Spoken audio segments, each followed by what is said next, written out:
नमस्कार सभी विद्यार्थियों का स्वागत है Sita Chaudhary history YouTube channel पर। विद्यार्थियों, आज हम महाजनपद काल से संबंधित कुछ बातें देखने वाले हैं जो आपकी एग्जाम के लिए बहुत ही महत्वपूर्ण साबित हो सकती हैं। तो आज हम बात करेंगे महाजनपद काल की। महाजनपद काल किसको कहते हैं? महाजनपद काल कब की ये बात हो रही है, पहले उन बातों को देखते हैं। देखिए, 6ठी शताब्दी ईसा पूर्व में भारत जिन 16 राज्यों में बटा हुआ था उनको कहा गया था 16 महाजनपद। कब की बात हो रही है? ये बात हो रही है 6वीं शताब्दी। ये बात हो रही है 6वीं शताब्दी ईसा पूर्व की। 6ठी शताब्दी ईसा पूर्व में भारत जिन 16 राज्यों में विभाजित था उन्हीं को, उन 16 राज्यों को ही क्या कहा गया था? महाजनपद। देखो, पहले जो इकाई थी वो जन थी, धीरे धीरे जब उसमें और एरिया मिल गया तो वो जनपद कहलाया। लेकिन 6ठी शताब्दी ईसा पूर्व में जब और बहुत बड़ा एरिया जब उसमें शामिल हो गया तो वो क्या कहलाया? उसको कहा गया महाजनपद। अब देखो, कौन से ग्रंथ में, अगर पूछे जैन ग्रंथ, वो कौन सा ग्रंथ है जिसमें हमको इन 16 महाजनपदों की जानकारी मिलती है?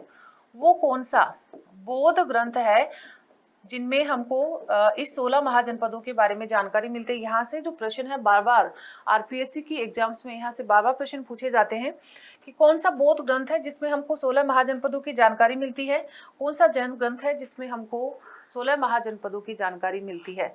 अगर विद्यार्थियों, अगर बौद्ध ग्रंथ पूछे तो आंसर कीजिएगा अंगुत्तर निकाय। ठीक है, बौद्ध ग्रंथ पूछे कि कौन से बौद्ध ग्रंथ में हमको इन 16 महाजनपदों की जानकारी मिलती है तो क्या आंसर कर सकते हैं हम लोग? अंगुत्तर निकाय। अगर जैन ग्रंथ के लिए पूछे, अगर जैन ग्रंथ के लिए पूछे कि कौन से जैन ग्रंथ में हमको इन 16 महाजनपदों की जानकारी मिलती है तो हम उसका आंसर क्या कर सकते हैं? भगवती सूत्र। ठीक है, इन दोनों में भी सबसे ज्यादा प्राचीन और सबसे ज्यादा प्रमाणिक कौन सा माना जाता है? वो माना जाता है अंगुत्तर निकाय। अगर सबसे प्राचीन महाजनपद की बात पूछिए आपसे एग्जाम में, यदि प्रश्न पूछा जाए कौन सा सबसे प्राचीन महाजनपद था, कौन सा सबसे प्राचीन महाजनपद था, तो इस प्रश्न का आंसर क्या होगा? काशी। सबसे प्राचीन महाजनपद का नाम क्या था? काशी था। सर्वाधिक महाजनपद कहाँ पर थे? दूसरा प्रश्न है, सर्वाधिक महाजनपद, सर्वाधिक महाजनपद कहाँ पर थे? यूपी में, उत्तर प्रदेश। सबसे ज्यादा महाजनपद कहाँ पर थे? यूपी में थे। अगर क्वेश्चन पूछे कि राजस्थान का एकमात्र महाजनपद कौन सा था? राजस्थान का एकमात्र महाजनपद, उसका नाम था मत्स्य, जिसकी राजधानी विराटनगर थी। राजस्थान का एकमात्र महाजनपद था मत्स्य, जिसकी राजधानी कौन सी थी? विराटनगर। पांडवों ने अपने अज्ञातवास का कुछ समय, पांडवों ने अपने अज्ञातवास का कुछ समय कौन से महाजनपद की राजधानी में बिताया था? पांडवों ने अपने अज्ञातवास का कुछ समय कौन से मत्स्य महाजनपद में बिताया था? विराटनगर, जिसको बैराट के नाम से भी जाना जाता है, जो कि कहाँ पर स्थित है? जयपुर में। तो पांडवों ने अपने अज्ञातवास का कुछ समय कौन से महाजनपद में बिताया था? मत्स्य महाजनपद में।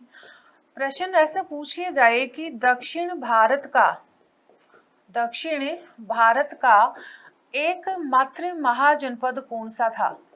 दक्षिण भारत का एकमात्र महाजनपद कौन सा था? तो उसका नाम, आंसर क्या दे देना? अश्मक। दक्षिण भारत का एकमात्र महाजनपद कौन सा था? अश्मक था। लेकिन अगर प्रश्न ऐसा पूछा जाए कि वह कौन सा महाजनपद था जो गोदावरी नदी के तट पर स्थित था? गोदावरी नदी के तट पर स्थित, गोदावरी नदी के तट पर स्थित महाजनपद, गोदावरी नदी के तट पर स्थित महाजनपद, तो उसका नाम भी क्या होगा? अश्मक। गोदावरी नदी के तट पर स्थित महाजनपद, तब भी उसका नाम क्या कीजिएगा? अश्मक होगा। लेकिन अगर प्रश्न ऐसा भी पूछा जाए कि गंगा घाटी में महाजनपदों की कुल संख्या कितनी थी? कहाँ की? गंगा घाटी में। गंगा घाटी में कितने महाजनपद स्थित थे? गंगा घाटी में कितने महाजनपद स्थित थे? तो इस प्रश्न का आंसर होगा 10। ठीक है, गंगा घाटी में महाजनपदों की संख्या कितनी थी? 10 थी। इसके अलावा वह